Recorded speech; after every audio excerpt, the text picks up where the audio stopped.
বন্ধ ছিল, গরিব মানুষকে বঞ্চিত করা হচ্ছিল।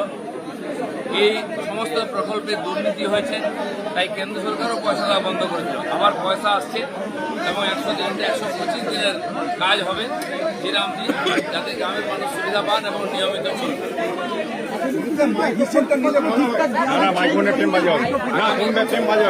আগামী দিনে সব হিসাব ঠিক হবে।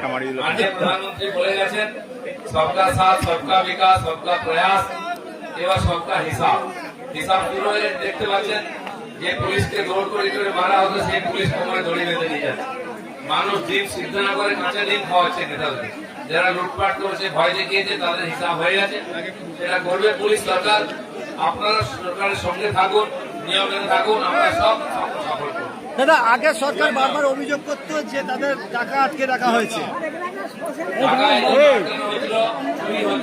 কোনো টাকার হিসাব নেই। হাজার হাজার কোটি টাকা লুট হয়ে গেছে। নেতাদের বাড়ি, পঞ্চায়েতের প্রধানের বাড়ি, পঞ্চায়েত সদস্য 3 তলা বাড়ি, আগের পুরনো মাটির বাড়ি হয়ে গেছে, আর 5 বছর 3 তলা বাড়ি হয়ে গেছে। টাকা কোথা থেকে এসছে? অথচ যারা পাওয়ার কথা আবাস যোজনার বাড়ি, তারা পাননি। সেই জন্য প্রায় 30 লক্ষ নতুন লোককে আমরা আবাস যোজনা, শৌচালয়ের সুবিধা, 125 দিনের কাজের সঙ্গে যুক্ত করবো, যারা একদিন পাননি। বলছি যে আপনার 100 দিনের কাজ, যেটা 125 দিন হচ্ছে জুলাই থেকে, আপনি বললেন এখন এই কাজ করতে গেলে পরিকাঠামোগত কতগুলো ব্যাপার ছিল। যেমন ধরুন বেয়ার ফুড টেকনিশিয়ান, মানে ওরা আধা ইঞ্জিনিয়ার, ওদেরকে নিয়োগ করা হয়েছিল। কাজকর্ম দেখা যায় আপনি গত 4 বছর পাচ্ছে না, ওরাও একটা পুনর্বাসন চাইছে। এটা নিয়ে কি আপনারা সবাই বেতন পাবেন, কাউকে বার করা হয়নি, ছাড়া হয়নি। আমাদের অনেক কর্মচারী লাগবে, আমরা প্রায় 11,000-এর বেশি নতুন কর্মচারী রিক্রুটমেন্ট করবো। তার জন্য ফাইন্যান্সিয়াল ফাইল পাঠিয়েছি, হলেই পরীক্ষা দিয়ে স্বচ্ছভাবে নিয়োগ হবে, যাতে সুচারুরূপে আমাদের পঞ্চায়েতের কাজ চলে। যতদিন যে কর্মচারীরা আছেন তারাই সেই পুরনো কাজকে নতুন করে শুরু করছেন।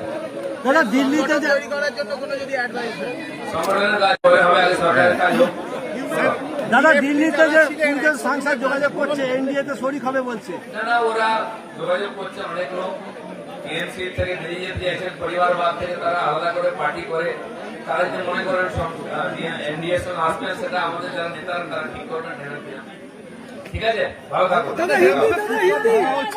বিরোধীরা অভিযোগ করছেন তাদের কোনো সুরাহ না করে তাদের উপরে অত্যাচার হচ্ছে। সিপিএম টিএমসি লোকেরা লোককে টাকা নিয়ে বসিয়েছে। ফুটপাথ বন্ধ, রাস্তা বন্ধ, প্ল্যাটফর্ম বন্ধ, লোক যাবে কোথায়? এই জন্য যে জায়গাটা সার্বজনিক ভাবে ব্যবহার হয় সেটাকে খালি করতে হবে। বাকি যারা বসেছিলেন তাদের ব্যাপারটা পরে ভাববো আমরা, কিন্তু রাস্তাঘাট খালি না করলে কোনো উন্নয়ন হয় না।